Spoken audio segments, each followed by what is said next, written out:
Дэлхийгээр нэгт хархан суусан хөдөлмөрч олон монголчуудаа шинжлэх ухааны тань мэдхүйн од мөндөр сувгийн хамт олонны зүгээс эрүүлэнхийг хүсэн мэдчилж байна. Бидний мэдгүй дэлхийн нэвтрүүлгийг та НТV телевиз болон од мөндөр радио 83.3 болон 107 хос долгионоор хүлээн авах гэж байна. Студид Join Me цагийн миний захирал цомрлог болон хөтлөх зандаа миний бий байна.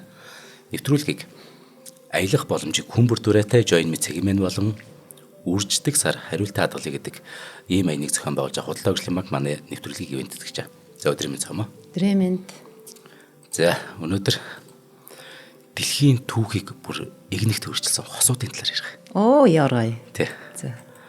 Дурлал хайрыг сохор гэлцдэг. Гэхдээ өнөөдөр ярих хосууд бол бие биенээ сонгосноор хувь заяаны ирэхээр амьдралаа холбосноор үнэхээр дэлхийн түүхийг өөрсдөө ч мэдлгүйгээр сохроор эргүүлсэн хүмүүс. Ной. Үнэхээр сэтгэл хөдлөлчлээ. 17 дугаар зууны Францын нэртэй эрдэмтэн философч агуу Блэс Паскал Клеопатрагийн хамар хэрвээ жоохон автор байсан бол ертөнц огт өөр өнгөтөрхтэй байх байсан даа гэж хашгирсан байт. Ингэж дуалцсан үнэхээр санамсаргүй хэрэг биш ээ. За тэгэхээр эхний мань хос Ричард Лавинг, Милдрид Лавинг гэдэг энэ хосуудын талаар ярина. Энэ хоёр бол багаасаа бие биенээ мэддэг. Тэгээд Ричард Лавинг, Милдрид Жеттер гэдэг энэ хоёр болохоор 1958 онд холимог гэх гэрэлтийг хууль бус гэж үздэг мужид бүртгүүлсэн ба. Холимог гэдэг чинь нөгөө нэг нь одоо Африк гаралтай, нөгөөх нь цагаан эртэн байх нь шүү дээ. Тэгэхээр 1958 он чинь нөгөө аимшиг бас үе нөгөө арьсан үзлэгтэй байж л байна тий. Тэгэхээр тэр холимог гэдэг гэрэлтийг хууль бус гэж үздэг учраас төрлөх Виржиниаасаа Вашингтон хотод очиод тэгээ Вашингтонд гэрэлтээ бүтлүүлсэн ба. Тэгээ батлуулчихгүй. Гэхдээ эргэж ирнэдэг гэртээ.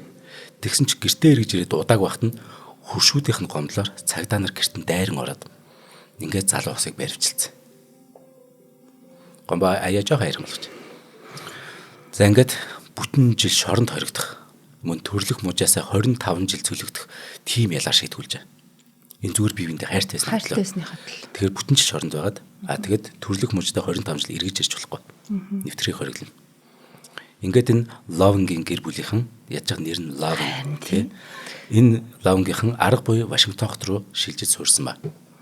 Гэвч гэр бүл найз нөхдөд санаж битгэрний тэнцэн. Тийм шүү дээ. Тэгээд 5 жилийн дараа эргээд Виржиниад очиход нь нөхцөл байдал улам хүндэрсэн байсан. 3 хүүхдийг нь одоо тэр чинь хүүхдүүдээ цуг явж байгаа шүү. Тэгсэн чинь ирсэн чинь 3 хүүхдийг нь дайрч дарамжлах. Яг л 5 жилийн хугацаанд энэ чинь 3 хүүхдтэй болсон. Хөөрхөн нөтөлсөн байна шүү дээ. Тэгэд тэдний дайрч дарамжлах. Мужийн захиргаанаас бүр захиргаанаас тэр хүүхдүүдийг бутаж хийж үзэх болсон.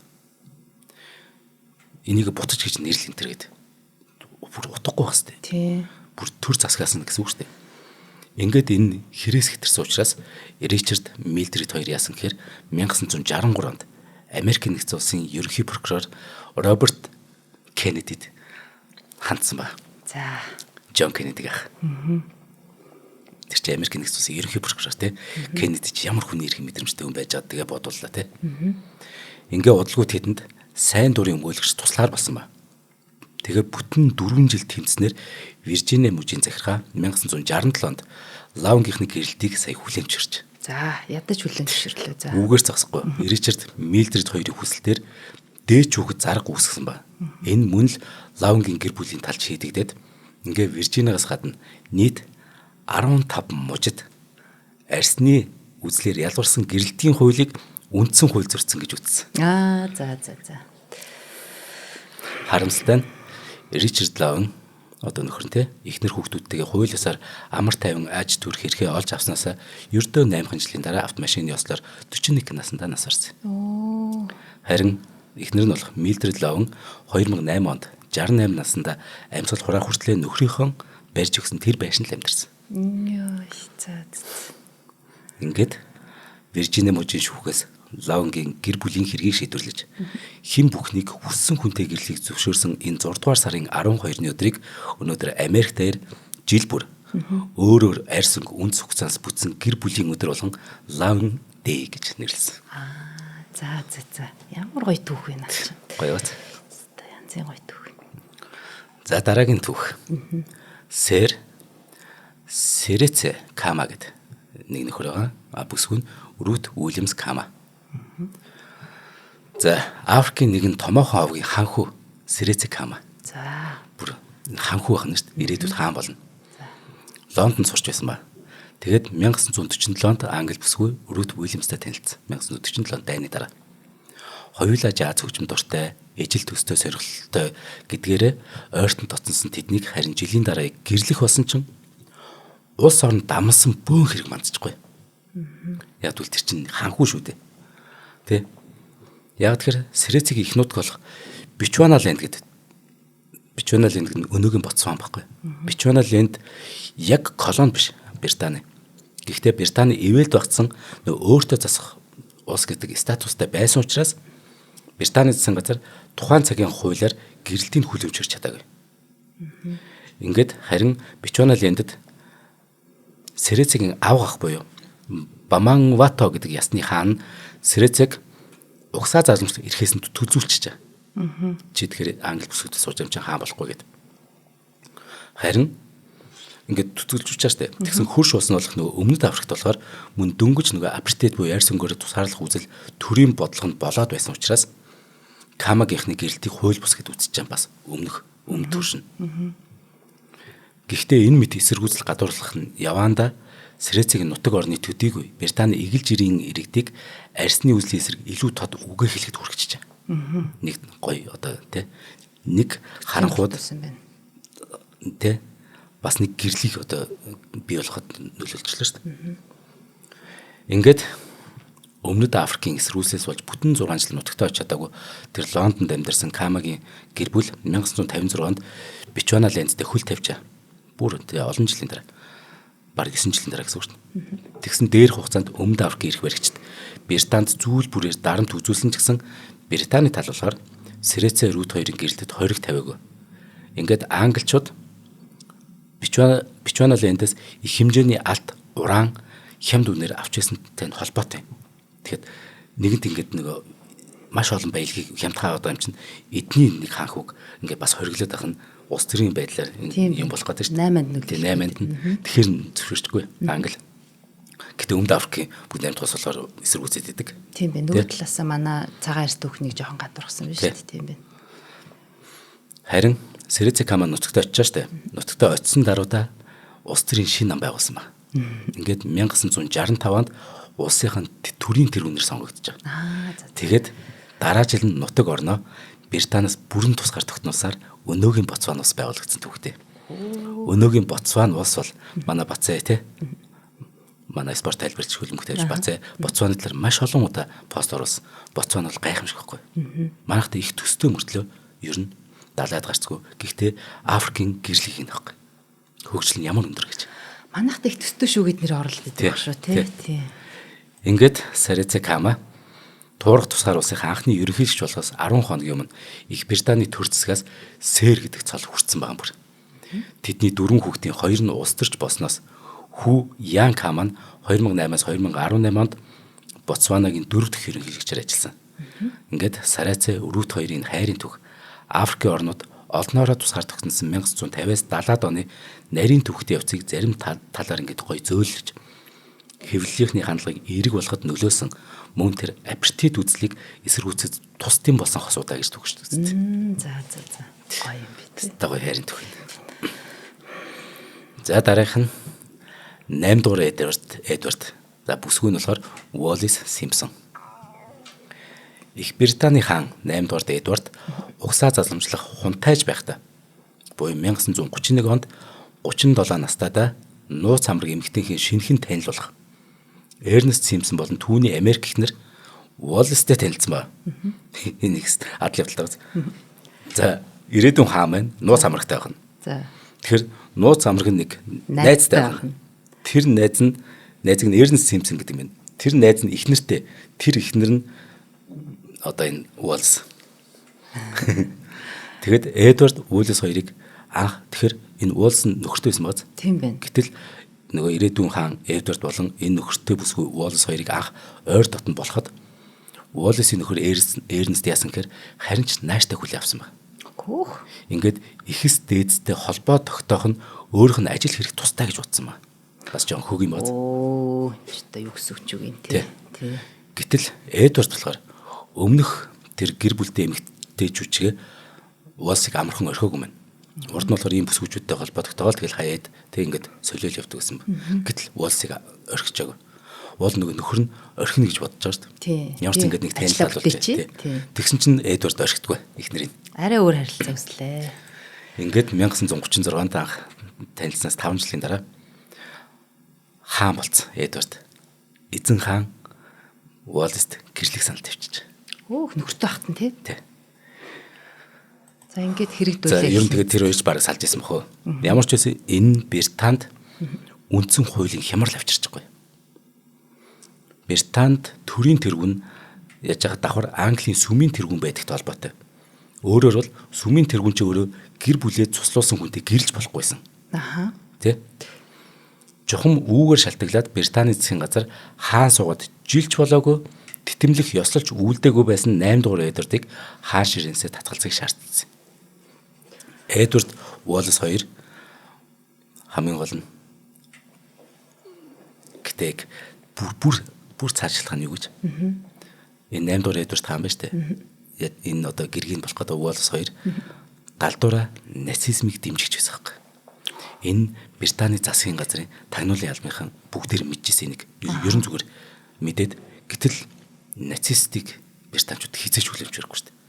Черчилл энэ төр тий тухайд одоо бас тий. Тэгэхээр ийм шийдвэр гаргах нөгөө хаан ширээ татгалзах алхам болоход нь Британий засгийн газар шалт утсан гэсэн үг. Тийм байна тий.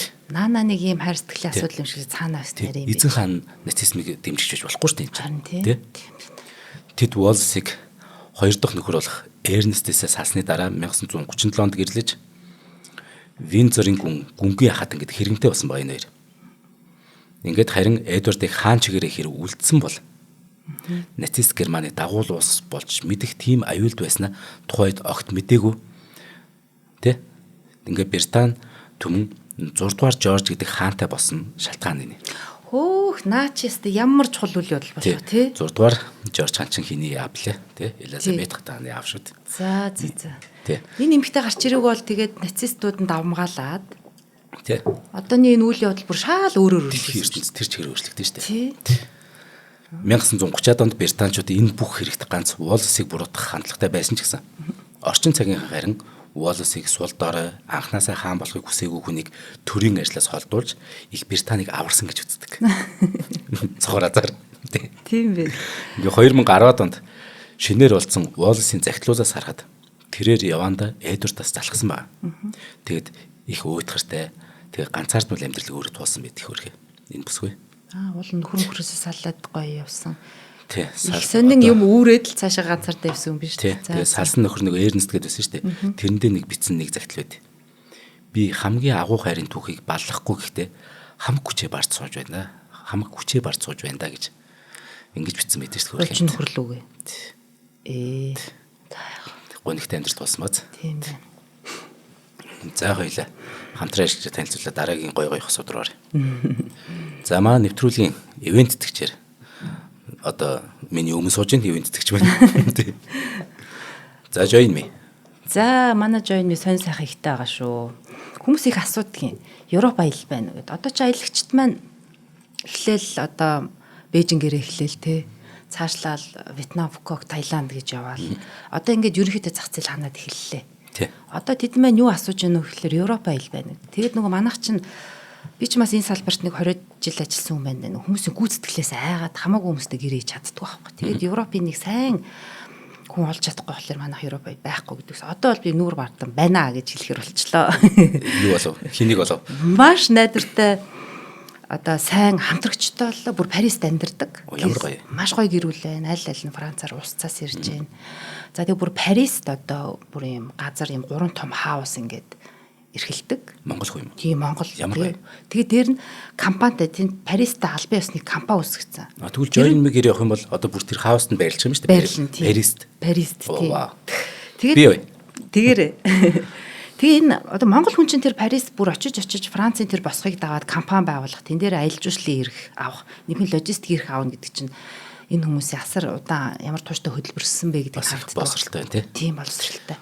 янзын залуучууд байгаа. Тэгээд эднэр маань манай хамтрагч болсон учраас манай энэ Европ аяллыг одоо ингээ эхлүүлж байна. За одоо ингээд манай Join Me цэгийн орох юм бол манай бүр нүүрэн дээр аяллуудын маань хамгийн ихэнд энэ Европ аялал маань байж байна. 5 улсаар одоо Европ гэж бид нэр ойлгодог те хамаг гоо сайхан юмнууд ингээл энэ хөтөлбөрт орсон байж байна. Герман, Франц, Швейцар, Итали. Тий. Итали. Дөрв болчихлоо. Тэгээд дундаа бол яг энэ нөгөө юу байгаа. Янз бүрийн хотууд байгаа тийм ээ тийм. Тэгээд та болчих юм тий. Тийм тэгж байгаа. Тэгээд за тэгэл энэ хажин гоё хүрхрөө үзэхээс ахуулаа Луврын музей.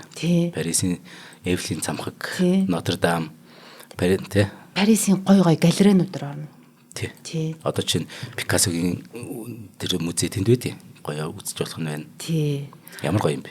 За ийм юм байна. Манайхан Парис за эхлээд тэр чинь мэдээж хэрэг нөгөө Франкфурт орно. Тэгж байгаа нислээсээ тий. Франкфуртаа үзэж чинь тий бас ингээд нэг тэгээд Парисаа үзэж чинь. Тэгээд Женев үзнэ, Швейцар. Тэгээд нөгөө Монблан гэдэг нөгөө гайхалтай уулыг үзнэ. Тий. За тэгээд Итали явах нь байна. Милан, Венец тий. Тэгээд Штутгарт, тэгээд Штутгартаас Франкфурт. За ингээд нийт 11 өдрийн аялал. Тэгээд үнэ нь болохоор 12,500 юм байна. Тэгээд та нөгөө зээлэр энийг чинь авч болно шүү дээ. 19,500 гайгүй юм шүү дээ. 11 хоног Европ шүү дээ. Тийм. Тэгээд сард зээлээр яг 30 сарын хугацаатай нэг худалдаа хөгжлийн банкны зээлээр авал 500 мянган төлөхөөр. Сард. Тийм гайгүй юм шүү дээ. Энд ч одоо нэг урлаг соёл, байгалийн гоо сайхан, урлагийн гоо сайхан бүгд байна. Нэмэх нь хамгийн сүүлийн үед дээр Штутгарт нөгөө бензин автомашины үйлдвэртэй танилцсан. Тийм ээ ясгүй. Энд ер нь бүх юм байгаа. Тийм шүү дээ. Штутгарт ми бүр багын найзтай шүү дээ. Тийм. Италийн бензд ажилладаг байхгүй. Юунд нь ажилладаг гэж? Бензин тэр хаалга хаагдах чимэн дээр нь ажилладаг байхгүй. Тэр чинь бенз хаагдах хэрэгтэй. Тийм амир. Тийм. Нари. Маш нари. Өөр баскет арч юм байхгүй. Тэгээ угаас сонсголон сайн. Тэгээд тэр чинь ба шинжлэх ухааны үндэстэй яг хийн штэ. Яг ийм байх хэрэгтэй. Яг хааж үзнэ. Яг бенз хаагдах. Бенз хаагдах чимээ гэж тустай. Мэдээж тустай. Тэгээ яг тэрэнд нь ажилладаг байхгүй. Штутгарт. За олон жил амьдарч байна тийм. Тэр залуугийн ажиллаж байгаа, тэр мундаг Монгол залуугийн ажиллаж байгаа тэр гоё Mercedes бензин үйлдвэр бас музейг үзээд явах нь шүү. Ийм гоё аялал ороод ирсэн байх шүү. Гоё юм байна. За дэлхийн түүхийг өөрчилсөн хосуудын талаар ярьж. За одоо жоохон Орос руу хойд хөрш рүү явна. За. Григорий Потёмкин, Екатерина хоёрын талаар. Оросын эзэнт гүрний 34 жил захирсан Екатерина хатан хаан 1762 онд хаан нөхрөө түлхэн унгаагаад бүх Оросын эзэн суусан ба. Түүнд бүхий л талаар зүтгэх цэрэг армийн олон гарамгай арьс байсны нэг нь Григорий Потёмкин. Энэ нөхөр яасан гэхээр Екатерины хатан болсноос 10 гаруй жилийн дараа 2 жил хэртээ түүний нууц хамраг гихцэн ч гэсэн яг 90-ийн харилцаанд дуусны дараа хүртэл хамгийн гол нь хатаанд үнж хөвөрүүлсэн нөхөр. Чухам яг тэдний энэ ойр дотны харилцаа насан туршийн нөхөрлөл нь Оросын төрийн дотоод механизмыг өөрчлөөд зэвсэгт хүчнийг шинжилээд Кримийн хойг болон Беларусь, Литвийг Оросын эзэнт гүрэнд нэгтгэж Орос Туркийн 2 дугаар дайнд Оросуудыг ялгаад гол түлхийц болсон гэж түүхч үздэг юм байна. Екатерина Оросд ирэхдээ жирийн нэг герман гүнж байсан. Тийм тий. Түүнд итгэлтэй сайн зөвлөх, Орос орныг сайн мэддэг төрийн ухаалаг түшмэл, цэргийн хүчрэхийг удирдагч тэгэхээр хамгийн амин чухал нь байсан гэсэн үг. Гэтэл нөхөр нь тийм сул дор байсан гэх тий хаана нөрөө. Харин Потёмкин энэ бүхнийг нэгэн бие цогцлоосон. Бүгдийг нь ухаалаг түшмэл, цэргийн авиас гэж анж. Тэгээд гой залуу. Тий. Тэгээд өөрийнх нь нууц амрагт. Ингээд тэднийг нууцаар гэрэлсэн байсан гэж ярьдаг. Бүр нууц охин хүртэл төрүүлсэн гэдэг таамагч байдаг. Екатерина хэдийгээр тийм олон эртний янаг амрын холбоотой байсан ч гэсэн Потёмкиныг л яг төрийн хэрэгт оролцуулж насан туршид нь хайрлан хүндэлсэн ба. Бусдыг нь бол төрийн хэрэгт оролцуулдаг зүгээр энэ өөрийнх нь физиологийн хэрэгцээг л хангадаг гэсэн. Хатаан түүнийг бүр ариун Ромын эзэнт гүрэн болон Оросын эзэнт гүрний ханхүү гэдэг цол хэрмээр хүртэл шагнасан байдаг шүү дээ. За. Потёмкиныг 1791 онд 52 наснда өвчнөөр өдөлгөд Екатерина бүр ихэд эмгэнэн гашуудж гүн хямралаасаа гарч чадахгүй байсараад өөрөө 5 жилийн дараа таалддаг гэсэн. Хөөх тий. Сэн бац. Хэрвээ энэ Потёмкин гарч ирээгүй байсан бол Оросын модон нутагтаа байгаа ч үгүй ч байхгүй. Тийм байна. Тэнгүүтээ нөгөө геополитикийн солилцоонд шал өөрөөр хэлэх нь шүү дээ. Айгуул манайх те ийм хоёр гүрний дунд хавчуулагдаагүй ч гэсэн байж болно. Олон хөрштэй ээж магадгүй юм байна. Болох байсан. Бид нэр бүрээд нутгаа алдахгүй ч байсан байж болно те. Гэх жишээний зүгээр. Бас нөгөө талаас Монгол жоох ашиггүй юм шиг бод. Ямар ч гэсэн гэтэл энэ хоёр дэлхийн түүхийг өөрчилсөн нь үнэн юмдаг. Тийм байна. Яг зөвхөн Монгол гэдэг энэ өнцгөөс харах юм бол Потёмкин мэндэ чи яах гэж төрөвдөө. Яг сайхан залууш төрөвдөө тий. За дараагийн хос. За одоо өмнөд хөрш шүүгээ. Тангаузун Озэтиан гэдэг 2000 гаруй жил үргэлжилсэн Хятадын хаан засгийн түүхэнд цорын ганц эмэгтэй эзэн хаан байдаг. Тэр нь бол Озэтиан. Анхандаа Тан гүрний 2 дугаар хаан Тан Тайзууны татвар юм нээсэн байгуулна. Хааны татвар юм. Харин хаан нөхрөө нас барсны дараагаас дараагийн хааных нь хатан ихийн хуваар очихгүй. Ингээд эцэстээ бүрэн эрэгт хатан хааны хуваар Тан гүрнийг бүтэн 40 жил удирдсан. Энэ 665-аас 705 оны хооронд гэсэн үг. Тэгэхээр манай бүрч чанаас жоох урагш. Бүрчүүд монголчуудаа харьцуулж ярьдаг шүү дээ. Тэр их гоё харьцуулдаг. За энэ бүх төх авайл нөхрийнх нь отхон хүү буюу ирээдүйн хаан Тангаузан бүр хаан эцгээ амьд сэрүүн байх үеэс Озэтианд ухаангууд урснаас эхлэлтэй.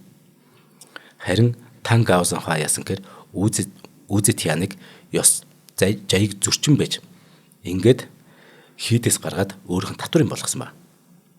Озэтиан 6 жилийн дараа хэд их хатнаар өргөмжлөгдөд сул дорой биетэй залуу хааны дэргэдэг хууль ёсны засаг баригч болчихгүй. Тэгсэн Тангаузан Озэтиан хоёрыг сурж бичгүүдэд бүр хос эзэн хаан гэж тэмдэглэсэн байд.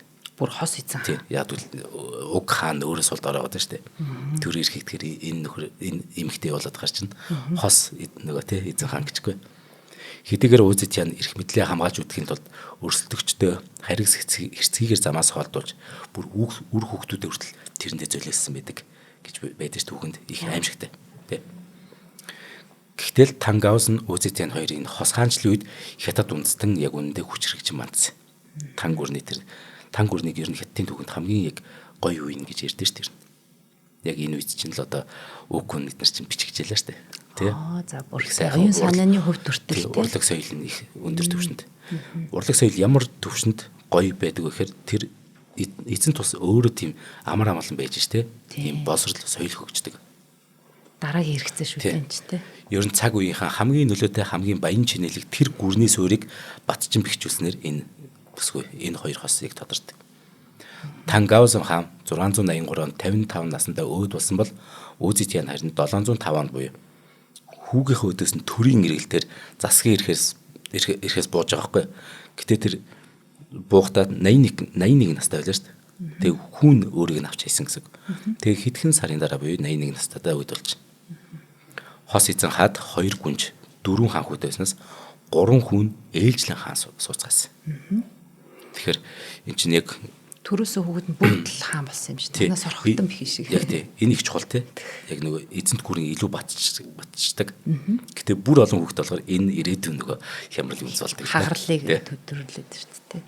Татвар эмээс тийм том хаан болтлоо явсан гэхээр ухаантай чатан байж, үзэсгэлэнтэй чатан байж тий. За ингээд өмнөд хойд хөрш юм байсан. За тэгвэл манай хүннүү үрн үед Европ тэхэнд юу болж ивэ? Ямар хос дэлхийг өөрчилж вэ? За энэ бол Марк Антони Клеопатра. За. Тэв дамсан хайр. Тэ? Египтийн хамгийн сүүлийн фараон бол Клеопатра шүү дээ. 7 дугаар Клеопатра. Цаа чин Юли Цезар хүртэл өвдөг сөхрүүлсэн гоо зүсэлтэй гэдгээр үнэхээр алдарчаад байсан айл хэдий. Харин түүний ихэмсэг дүр байдал Ромын өөр нэгэн цуутай жанжин болох Марк Антоник ховстон татсан илүү алдартай түүх болов үлдсэн. Юли Цезартай янаг амрын холбооноос илүү алдартай түүх. Ромын тэр жанжин Марк Антони нийтийн тооллын өмнөх 41 онд Ромын зүүн хязгаарын мужуудыг захираар басан ба. Ромын дагуулус болох Египтийн тэр алдар суутай тэр хатантай өнөөгийн Туркийн өмнөд эрэгт уулзах хүсэл тавьж байгаа байхгүй. За. Клеопатра хоёлаа тэр Туркийн өмнөд эрэг энэ дээр нэг уулзъя. Хоорондоо сайхан ярилцэлтэй энэ төргээд энэ ч өөрөө захирагч юм шүү дээ. Тэгтэл Клеопатра Ромын хайрын бурхан Венера шиг хувцлаад тэгэд их гоёмсог завтай очиж. Египтийн хатан хаанд анхны харцаараа дурлчих Марк Антони. Ингээд ажил албаа орхиод түүнийг дагаад Александра хотод очиод тэгээд Египт орныг төдийгөө Клеопатрын титмийг хамгаалах амлаж. Яа. Ингэж дурлсан байх нь шүү дээ. Би Оромын захирагч. Яг танай бүс нутгийг хариуцсан. Гэхдээ би Оромын цэргүүд ирэх юм бол би чиний өмнөөс тулдна гэж байгаа юм. Манай натан те очихдоо л тийм гоё хувцлаад гоё зав хийгээд бүр ингээд PR пропагандагийн ч бүр ингээд утгаар нэг очиж байгаа юм шүү. Анханасаа л. Ер нь цаамаа ингэдэ. Амьдрал нэх гоё ингээд жигдэрж явж идэл нэг хүүхэн гараад ирдэг шин. PR пропагандад нэлээд мэрэгссэн бүр тэр нь те. Гэхдээ цэргүүдийн дэмжлэгийг алдахгүй гэхдээ дараа жил нь Оромдо буцсан байгаа цаачаа.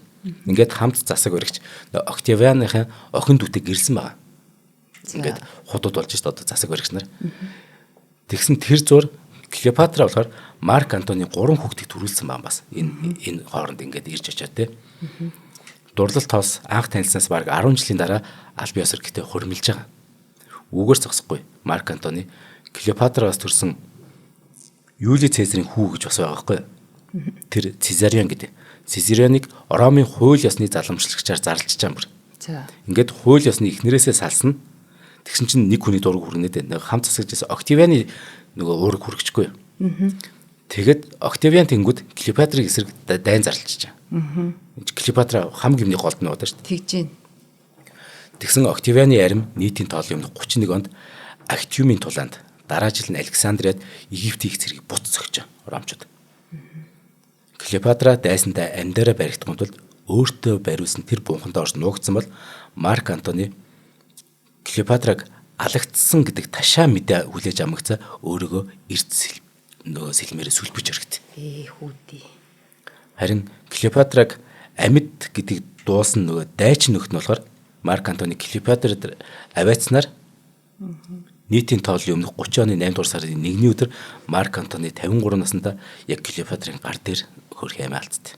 Тэр хооронд антай. Харин Клеопатра тэ Марк Антоныг нас барсан учраас яасан гэхээр 9 хоногийн дараа 2 шивгчний хамт амиа үүтгэжтэй.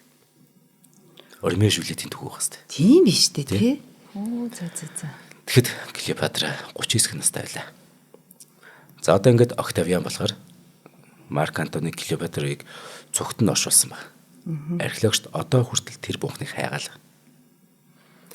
Харин гол өрсөлдөгчөө дарж авсан Октавиан яасан гэхээр 3 жилийн дараа Ромын бүгд найрамдах ус байлаа шүү дээ тухайд Ромын эзэнт гүрэн болгож өөрөө анхны эзэн хаан болж ингээд Египтийн Птолемейн гүрэн бие даасан хаант ус байхаа болж харин шинэ эзэнт гүрний ердийн нэг мууж болж ингээд энэ өдрөөс Ромын эзэнт ус мэдлж. Тэгэл ингээл бүх юм өөрөөр. Тэгээд энэ Ромын эзэнт ус чинь хожим хүннүүгийн үр задлах нүүдэлж явсан Атилатай хоорондоо байлдах болно шүү дээ. Тийм те. Түүх гэдэг нэр.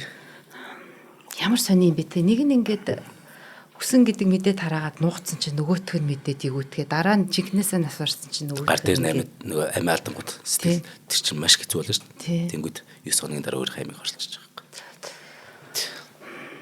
юм. За нэвтрүүлгийн хамтрaalчаа танилцуулаад хэдүүлээ үргэлжлүүлнэ. За манай Од Мөндөр сүг худалдаа хөгжлийн банктай их сайхан харилцаад ягаад гэвэл биднийг шинжлэх ухааны тань мэддэг түгэнэ гэж хэлэхэд бид нар байгууллагуудад хандхад хамгийн анх нөгөө биднийг дэмжсэн нэг хэдхэн байгууллага байдгийн одоо нэгэн join миний өдөөс хараа сууж нөгөөд нь худалдаа хөгжлийн банк. Тэгээ худалдаа хөгжлийн банкныхан маань бидэнд тэг хамтран ажиллахдаа яг нэг зүйлээ илүү их одоо сурчлуулдаг байгаа. Тэр сурчлага нь юу гэхээр монголчууд минь хуримтлалтай болцгаая гэдэг. Энийг гэхдээ их хэлбэраар хэдүүлэх хийлдэ гэдэг ийм сурчлага юм. Яг тэгэхээр би нэг хамгийн сайн ойлгосон үнэ. Од мөндрийнхэн дотроо маань бүгд сайн ойлгосон. Гэтэ би бүр хамгийн сайн ойлгоод хамгийн их өрөө гүйж авсан. Тэгэхээр амьдрал дээр яг юу болдог гэхээр над шиг нөхдүүд их байгаа. Юм хуримтлуулж чаддгүй. Юм цуглуулж чадна. Зоос марк цуглуулж чадна. Тэгс мөрлөө мөнгө хуримтлуулж чаддгүй ийм хүмүүс байдаг байхгүй. Гэтэл ямар нэгэн гэр бүлд маань хүнд өвчин зовлон тохиоллоо гэхэд мөнгө хэрэгтэй болдог. Эсвэл найз нөхдийн тэ одоо аав ээж ч мөнөөс сураад ингээ мөнгө цуглуулах гэж нэг мөнгө байдаг. Дандаа л тийм байдалд нь орж исэн зөндөө хүмүүс байгаах над чиг. Байл байх үү. Эсвэл нэг найз нөхд гадаад явах гэхээр эсвэл хөдөө явах гэхээр ингээд нэг тэ нэг гуйлагчин царилаа суугаад идэг. Энэ үнэхээр хэцүү байдаг гэсэн юм. Мөнгө байхгүй дээш. Тэрийг хуримтлуулахгүй даа асуудал байсан баг. Тэгтэл худалдаа хөгжлийн банк янз бүрийн юм хялбар хуримтлалын аргуудыг санал болгосон. Жишээ нь би бол нэг жишээ юм баггүй. За худалдаа хөгжлийн банкны тэр дансаар чинь орж ирсэн мөнгө болгоныг нэг тодорхой хувийг нь ингээд хуримтлал руу чинь шууд автоматар шилжүүлээд ийгээд манай найз чинь 6% ингээд нөгөө юу яцсан байл 100 төгрөг орж ирэнгүү 6 төгрөгийн шууд хуримтлал болгоод хадгалаад ийгээд тэгээд тэнгууд нь би бүр галзуу солиот юм хий гэж бодоод яг тэгвэл би хагасчлын дараа машин авна гэж зориглоод зориод тэнгүүтээ шууд 20% нь болсон. 100 төгрөг болны 20%. Бас том хувь байна тий. Амар өндөр. Сабкэл алах шийдвэр шнаа чинь миний хувьд бол. Гэтэ эн чинь өөрөө хагасчлын дараа 10 хэдэн сая төгрөг болсон. Үр дүнгээ хүртэх тэр өдөр тий. 10 хэдэн сая чинь нэг 30 40 сая машин явахад урьдчилан хангалттай болж юм чинь. Ингээд хагасчлын дараа машинтай болсон. Тэгэхээр банкны салбар дээр очих юм уу? Тий. Яг өөрсдөө ойрхон хамгийн ойрхон тэр худалдаа хөгжлийн банкны салбар дээр иржвэл тэгээд нөгөө хүнтэйгээ ярьж за би яг энэ хялбар хөрөнгөл ямар ингэнгүүд бүр олон төрлийн хувилбар ингээд санал болгоно. Би бол бүгдийг наацгаахгүй. Тий. За нэг ийм нэг юм байгаа шүү. Манайхан тэгэхээр хуримтлалтай болгоорой. Супер наача. Тэгээ одоо би чинь сая цоомог юм хийсэн тэр Европын хэлгээд энэ чинь 12 сая 500 гэж байгаа юм. Би нэг баг ер нь жилийн дотор олчихно. Нэг нь хуримтлалаар тэгэх юм бол энэ жилдээ ч юм уу дараа жил ч юм уу тэг бөөнөр яг тэр луврын үзэг үзмэр шүү дээ. Харин одоо би олон удаа амьдрах шүү. Нэг л удаа амьдрах шүү. Тийм шүү дээ. Нэг удаа амьдарч чинь те дэлхийн гайхамшигт үзмэр шүү. Хүн төрөлхтний түүхийг ирнэ. Тийм байна. Тэгээд энэ худалдаа хөгжлийн банкны хуримтлал хадгаламж гэдэг энэ үг миний хувьд их чухал гэж бодод. Яг л бид нарыг жоохон байхад зочин ирнэ. Аав ээж найзууд ирнэ. Мөнгө өгнө. Юу гэж хэлдэг гэж? Дуртай юм аваараа нэгсэндээ үрээрээ гэж өгдөг. Гэтэл еврейчүүд энийг хадгалаарай, хадгаламжиндаа нэмээрэй гэж өгдөг. Тийм үү? Тийм, бид нар болохоор хүнээс ингээд том хүнээс мөнгө гой бэлэг ирвэл бид нар ингээд гяс гараал дуртай юм аваад үрдэм байна гэж бодож өссөн үе байхгүй. Харин тийм. Бид нарт бүр юм цаанаасаа тийм хадгалдаг хуримтлуулдаг юм байхгүй. Тийм байна. Энийг ингээд технологиор ингээд гой шийдээд өгнө. Тийм, бидний нөгөө хуримтлал үүсгэдэггүй бас шалтгаан чинь нөгөө бид бүхэн минималист амьдралаар амьдарч байсантай бас холбоотой. Бас илүү юм гэдэг. Нөгөө нүүдэлж амьдардаг учраас илүү юм их багтай. Тэр учраас бас энэ байхгүй. Одоо хэдүүлээ суурин соёл эрсдлийг хослуулж амьдарч байгаа юм чинь энийг одоо бид нар суралцаас гаргах. Суралцаас гаргах. Тийм байна. За өнөөдрийн сэдв түүхийг дэлхийн түүхийг өөрчлөсөн хосуудын талаар ярьж. Гэтэ энэ сте гоё нэвтрүүлэг болж байна тийм. Үнэхээр гоё. За Австри-Унгарын эзэн хаан руу очино. Рудольф бүсгүн Мария Вицера гэдэг. За Австри-Унгарын эзэн хаан Франц Йосеф гэдэг нөхөр байгаа шүү дээ. Франц Йосеф болон тэр чинь нөгөө эхнэр нь хатаан Сисик гэсэн үг шүү дээ. Энэ хоёрын ганц хүү угсаа заламжлах хунтайж Рудольф гэж байна. Хэдийгээр эхнэр хүүхдээ байсан ч гэсэн 30 настайдаа буюу 1888 оны 11-р сарын 11-р сард 17 настай Мария Вицерэтэй танилцсан ба. Тэгээд тэр дорой ойр дотно харилцаатай болсон. Харин ердөө 2 сарын дараа эцэг эхийнхээ шахалтыг төсвөрлөхөө байсан хунтайж яасан гэхээр энэ Мария гэд 17 настай бүсгүй байгаа штэ. Энэ хоёр амиа хоролцгоцсон. Оо, тэгж мухад дарамтлсан юм багтаа үнийг. Гэхдээ дарамтлах мэдгүй шахалт дарамтлах их юу исэн бэ те? Харин тий. Гэтэ нөгөө ч бол 30 настай залуу шүү дээ. За 17 настай охин бол хөрхи амьдрал мэдгүй бас тий. Дэми үлхийсэн байж болохын зүгээр. Дэндүү сэтгэл хөдлөл гэтэл 30 нас байна. Гэтэл энэ 1889 оны 1-р сарын 29-наас 30 жил жигшин чухам юу басныг өнөөхөр хинч мэдгүй юм л да. Яг юу басныг. Гэлээч гисэн Рудольф хунтайж эхлээд Мариаг бодцоод хэдэн цагийн дараа өөрийгөө хөнөөс нь баттай байна.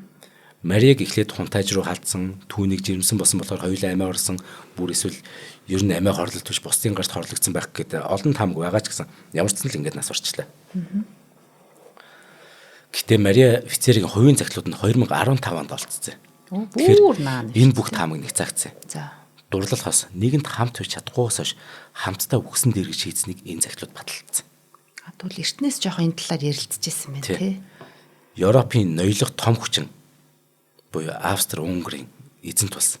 Ийхүү угсаа заламжлагч хүү болсон нь урт хугацааны улс төрийн тогтворгүй байдлыг үүсгэж байгаа байхгүй. Ингээд эзэн хаан Франц Йосефийн төрсөн дүү болон төрсөн дүүгийнх нь хүү дараагийн угсаа заламжлагчаар тодорно гэсэн үг. За. Харин тэрхүү ач дүү нь буюу их гүн Франц Фердинанд 1914 оны 7 дугаар сард Босны нийслэлд эхнэрийнхээ хамт алагдсанаар дэлхийн 1-р тань үсчиж. Оо за. Дайн дачин тэгтгэд хэдий олон хүчин зүйл нөлөөсөн ч гэсэн нэр хүндтэй хаан хатан хоёрын ганц хүү хэрв хаан суусан бол Европын нөхцөлд харьцангуй доктортой байх байсан болов уу гэж төгсөж үздэг. За. Ингээд дэлхийн дайны анхны буунду Сарайод биш. Тэр амиа алдсан тосгон болох Мерлин гэдэг тэнд анх дэлхийн дайны анхны буунду хатсан юм а гэдэг үг байт. Тийм байна. Гол шалтгаан тэнд явсан биш үү? Тийм байна. За буцаад хойд хөрш рүү очино. За 2-р Николай хаан. За. Александра. Оросын сүүлчийн эзэн хаан 2-р Николай тий. Ирээдүйн хатантайгаа анх нүүр тулуулцахдаа дөнгөж 16 настай байсан ба. Харин Британийн Виктория хатан хааны зээ охин Герман угсааны одоо гүнж Алекс болохоор ердөө 12 настай байсан ба. Анх танилцахтаа. Тэд 10 жилийн дараа одоо 2-р Николай эцэг 3-р Александрыг таалалд төгсөөд Николайг шинэ эзэн хаан болсны дараахан буюу 1894 онд хуримсан. Тэгэхээр эзэн хаан 26 настай, 22 настай. нөгөөх нь 22 настай. Александр Фёдоровна гэсэн орос нэр авч үнэн алдарсны шашинтай болж. Тэгээ Алекс угийн тэм бүрэг ичимхийн дээр ордны дэг жаягт дасан зогсож чадахгүй байсан нь эзэн хааны титэм зүгтээ Николай төр барих ямар ч бэлтгэлгүй байсан нь эхэндээ баггүй бэрхшээл үүсгэсэн ч гэсэн гэтээ залуус аж аргалтай амьдарчсэн. Харин 4 охины дараа мэндэлсэн ганц хүү. Тэр нь эхийнхээ буюу Виктория хатанд байдаг нөгөө зөвхөн эрэгтэй хүүхэд дамждаг нөгөө хемофилия гэдэг цусны өвчтөд төрчихгүй. Виктория хатан хааны чинь нэг гайн тэр ихгүй.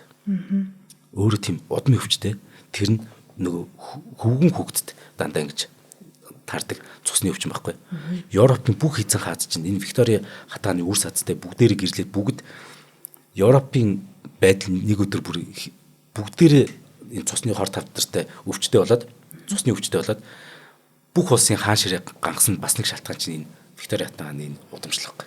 Тэр гэн тэгээд тий. Өөр язгуур төвшөнтэй ингээд харцсан юм шүү дээ.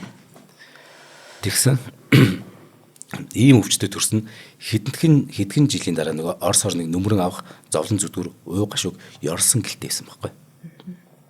Орос англичуудын хин Николай Александр хоёрыг анх гэрлүүлэхгүй гэж хоригдж байсан ч гэсэн угтаа яг ийм явдлаас сэргийлсэн болохоор тэгж нөгөө гэрлүүлэхгүй гэж юу яжсэн мэт. Учир мэд хүмүүс нь жоохон үзсэн юм байна. Гэтэл яг л бүгдийнх нь айж имэжснэр Алексей хүү удам дамжсан өвчтөд төрснөр хааны гэр бүл улан бүр ард түмнээс өхөн дээрээд орд өргөнд бүгээд эхэлчихгүй. 4 охины дараа ганц хүү төрлөө тэр нөгөө өвчтэй. Ялангуяа нөгөө хатан хаан Александра арга барахтаа нэг нэр муутай нэг лам Григори Распутинд ганц үгээ татгацсан. Энэ анханасаа Герман гэгдэн олонний сэтгэлийг татаагүй хатны нэр хүндийг ард түмэн дотор унахчихгүй. Ингээд Алексей хүүг төрөлхийн эдшгүй өвчтөг мдээгүй Оросын ард түмэн болохоор Александра хатан Распутинтэй дэр нийлүүлсэн юм байна. Бүр Распутинэр төр өдөрдүүл болцсон юм байна. Хатан Германд ер нь мэдээл дамжуулдаг гэдэг ямар ч ор үндэсгүй юм цуу яриаг гаргаад тэрэнд нь ард түмэн бүгд итгэжгүй. Тэгэл ганхлаа шүү дээ. Энэ ингээд 2-р Николайн тэр сул дорой байдал дэлхийн дайн 1-р дайны гарц хохирол олон зуун жил үргэлжлсэн хэмжээгээрт хаан засгийн бодлогоос үүдэлтэй энэ ядуурл мүлжлэг зэрэг олон хүчин зүйлтэй нийлж чад 1917 оны октябрийн хувьсгал хөтөлцсөн. Ингээд харин эзэн хааны гэр бүлийг дараа жил нь 1918 онд большевикууд бүгд хороосон шүү дээ. Ингээд большевикуудын цус ярал газар авснаар монголчууд ч гэсэн энэ цус руу живсэн. Тийм тий. Татагдаал уусаал орлоо доо. Тэгэхээр энэ дэлхийн түүхийг өөрчилсөн хосуудын нэг заавал орж байгаа. Тийм байна. Зарим нь их гоё юм, зарим нь их гүнхтэй юм аа. За одоо англид очие. За. Одоо хоёр үлдсэн. За. Гэтэ сонирхолтой байна. Тийм бид үнэхээр сонирхолтой. За 8 дугаар Хенри хаан. Эн Болейн. За. Английн 8 дугаар Хенри хаан хүү төрүүлээгөө. Тийм нэг аваал их нэрээсээ салччаа. Хүү төрүүлээгөө болсон. Тэгээд дурлал бүсгүйгээ хууль ёсны хатнаа болохын төлөө ёстой л уулыг өргөж усыг эргүүлсэн нөхөрөхгүй энэ хаан бол. Тэрийг Эн Болейн гэдэг. Эн Болейн анх 1525 онд хааны харцыг татсан ба. Ордон доторх хэрэг явдлын нарийн ширээнийг төрийн түшмэл аавынхаа нөлөөгөөр ойлгож мэддэг болсон тийм ухаалаг хэрсүү Н Болен бүсгүй хааны буцаж хүүхдийг төрүүлж орхигдож хаягдахгүй тулд хатны суудал санаарч гисэн галаар наац ирэх байхгүй. Харин бүтэн 7 жил Н Боленыг эргүүлсэн дурлалтаас хорсон 8 дугаар Хенри хаан анхны гэрэлтийн цуслахаас Ромын Павлам католик шашин чинь татгалзчихгүй.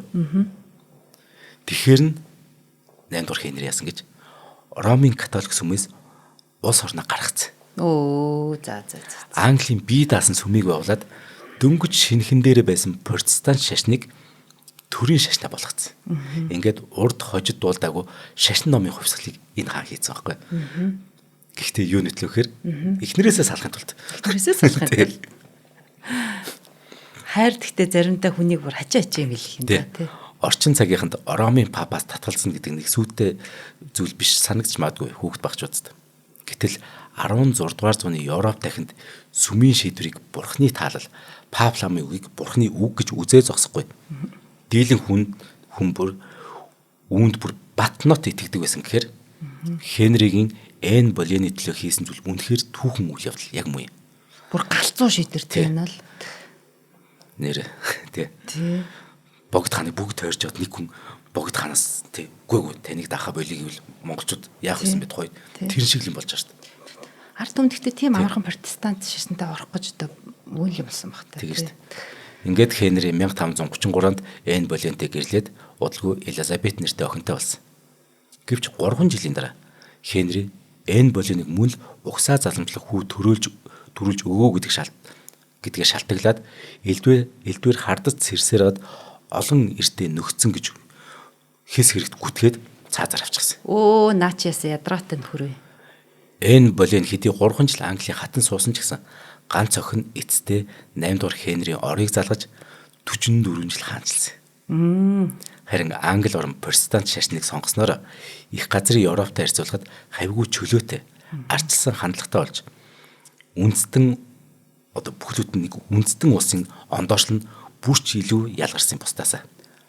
Тэгээ Пап ламаас хүртэл татгалж чадсан үндэстний сэтгхүү тухайн үедээ янз бүрийн тийм шинэлэг дэвшилт зүйлийг сэтгэхээс өөр аргагүй байхгүй. Пап ламаас татгалж чадсан үндэстэн болчихж байгаа. Тийм байна. Энэ хожим парламент тогтолцоонд илүү босролгоолох, Британий эзэнт гүрэн бүр байгуулагдах, орчин цагийн дэлхийн газрын зураг өөрчлөгдөх бүх үнцэг тавьсан. Хүүш ямар сони. Сая 10 жилийн өмнө энэ чинь нөгөө Европын холоос гараад Brexit гэд хийгээдсэн шүү дээ. Яг тэрний улбаа ингэ явж байгаа юм байна. Тийм биш дээ. За сүүлчийн хас. 2 дугаар Фердинанд бүсгүй нь болохоор 1 дугаар Изабелла. За өнгөрсөн 7 хоногт Цом хоёр боолчлын түүх ярьжсэн тэн дээр Христофор Колумб 1492 оны 10 сарын 12-нд Америкт нээж ашууд энийг санхүүжилсэн хүн Изабелла те энэ хаанхт хоёрын тухай ярих. Кастилийн 1-р Изабелла бүсгүй нь бол Кастилийн 1-р Изабелла эрэгтэй нь бол Арагоны 2-р Фердинанд. За анх тусын газар орноо Португалийн хаанаас хамгаалдаг байж л дээ. Португал ч өөрөө хичүүлээд байсан шүү дээ. Испани ч дотроо нөгөө арабуудаа яаж явуулах вэ гэдэг самуунтай. Тэгэхээр хажуугаас нь Португалийн эзэн хаанаас өөрсдийг хамгаалах гэдэг. Тэнгүүд яаж хамгаалах вэ гингүүтэй. Португалийн хаанаас хамгаалах ганц л арга юм. Хоёулаа бие биенээ гэрэлж гэсэн юм. Ашиг сонирхлын гэрэлт болоо өвцөн шүү дээ. За ингээд энэ хоёр гэрэлцээ. Тэгсэн харин 1469 оны 10 дугаар сард болсон тэдний хурим нэгдсэн Испани улсын суурийг тавихаас гадна нөгөө исламын шашнтнуудыг Иберийн хойгоос 780 гаруй жилийн дараа нэг мөр хөөж гаргах. Мөн католик сүмхийд улам эрх мэдэлтэй болох хожимын Хабсбургийн удмынхан хүчрхэгчхийн тэр урдч нөхцөлийг энэ хоёрын гэрэлд тавиад өгчөж. Ямар хүчтэй юм бэ? Бүтэн 700 жил ирээд бүр ингээд баттай суурьцсан байгаа нөгөө исламчуудыг гаргаж чадсан гэхлээр асар том хүч бөгнүүлсэн байна тий. Тийм байна. Гэхдээ энэ бүхнээс илүүтэйгээр Италийн Генуэ хотын угуул Христофор Колумбын энтгэг хүр худалдааны шин замыг нээх тэр түүхэн аяллыг энэ Изабелла Фердинанд 1492 онд санхүүжүүлсэн дэлхийн түүхийг оронгоор нь эргүүлчихэ. Колумбын тэр Америкийн их газарт анх хөл тавьсан мөн тэр оныг те өдгөө орчин цагийн дэлхийн түүхийг эхлэл мөн шүү дээ. Тэ. Хятадын Тан гүрний эхнэр нөхөр нөгөө хос эзэн хаан шиг католик хаан гэгддэг энэ Изабелла Фердинанд хоёр хоорондоо ихэц таарамжтай. Тэгэд мөн их гар нийлсэн. Эрэгтэйгш улс төрийн хамтрагчтай байсан ба. Ямар гоё сан. Нэгдсэн Испани орныг Европын тэргүүлэх хүчин болгох тэдний зорилго Колумбийн нээлтийн үр шимээр хэдхэн жилийн дотор биелээ болоод Испани эзэнт гүрэн 1810 он хүртэл дэлхийн хамгийн том эзэнт гүрэн байсан. Өдгөө дэлхийд даяар 500 сая гаруй хүн Испани хэлээр ярьдаг нь ч гэсэн Изабелла Фердинанд хоёрын хувь заяа холбох энэ шийдвэрээс үүдэлтэй гэсэн үг. Гэр бүл болохдоо дөнгөж 17-18 настай байсан энэ католик хаад 35 жил хаанчлахтаа 7 хүүхэдтэй болсноос 5 нас бит хүрсэн ба. Тэднийх нь үр өдөн болох сурвалжит язгууртнууд өдгөө Европын яг одоо хаан цэцэгтэй байгаа бүх орны энэ хоёрын хүүхдүүдийн үр удам хаан сэнтий заларч. Хоёр хүн усаас бусна. Аха, аль хоёрын? Андорра, Ватикан. Тэр хоёр л биш. Бос нөгөө Монако, Занако бүгд байгаа нь шүү дээ. Ватикан ч хаан тулс шүү дээ. Пап лам гэдэг нэртэй хаантай шүү дээ. Тий, лам хаантай тий. Энэ хатан чи яасан дэндүү ухаалаг юм бэ? Одоо тэр нэг Колумб гэдэг нэг нөхөр одоо эрдэмтэй чадaltaй зоригтой мундаг хүнийг л аяллыг ингээл төслөө бариад ороод ирэхэд шийдвэр гаргаад ивент итгэлээ ингээл дараа үр удмаараа супер тий. Хоёлаа Колумби аяллыг нэг ярина. Их марцын болд шүү дээ. Энэ хоёр ч ихлээр шууд ивент итгэжээгүй. Колумб тэнгуутан Францын хаан руу очдөг байхгүй. Яг ингээд очиж исэн чинь энэ хоёр нэрээ хэрв шинэ газар нийжүүл яах Франц баг юм болох юм шүү дээ. Хөөе буцаад хүрээд иргээд тэгж байгаа ивент итгэсэн байхгүй. Колумб чиг залтай нөхрөөс. Тийм бэ. За ингээд өнөөдөр дэлхийн түүхийг өөрчилсөн хосуудын талаар ярьлаа. Бидний мэдгүй дэлхийн нэвтрүүлгийг та NTV телевиз болон Од Мөндөр радио 83.3 болон 107 хос толгойнор хүлээн авлаа. Нэвтрүүлгийг аялах боломжийг хүмбэр дүрээтэй Join Me-ийн болон үрждэг сар хариултаа хадгалъя гэдэг үйлчлэгээ танилцуулж байгаа Бодлогочлын банк ивент тэтгэлээ. За баярлалаа цомоо. Баярлалаа. Нэвтрүүлгийг хүлээн авсан Нарны аймгийн монголчуудаа баярлалаа. Од Мөндөр суваг энэ мэтлэн танин мэдхүн 1000 хөтөлбөрийг 2025 оны 7 сарын 1 хүртэл та бүхэнд хүргэх юм. Их хэлээрээ шинжлэх ухаан танин мэдхүг түгээхийн үйлсэд та нэгтгэх хүсвэл бидэнд танд өгөх боломжтой. Нэг нэвтрүүлгийг 100 төгрөгөөр буюу 1000 нэвтрүүлгийг 100,000 төгрөгөөр үнэлээд та биднийг дэмжээрэй. Жилдээ ганцхан удаа 100,000 төгрөгөөр дэмжснээр шинжлэх ухаан танин мэдхүг түгээх энэ үйл хэрэг таны оролцоотойгоор амжилттай үргэлжлэх юм а. Зандан хүү миний нэр дээрх Голомт банкны данс байгаа. 30 15 15 1942 30 15 15 1942 Та 100,000 төгрөгөөр шилжүүлэхдээ гүйлгээний утга дээр нь өөрийн нэр болон утасны дугаараа заавал бичээрэй. 100,000 төгрөг хандвалснаар Од Мөндөр сувгийн алтан гишүүн болох юм. Шинжлэх ухаан танин мэдхүй Монголд ялах болтугай.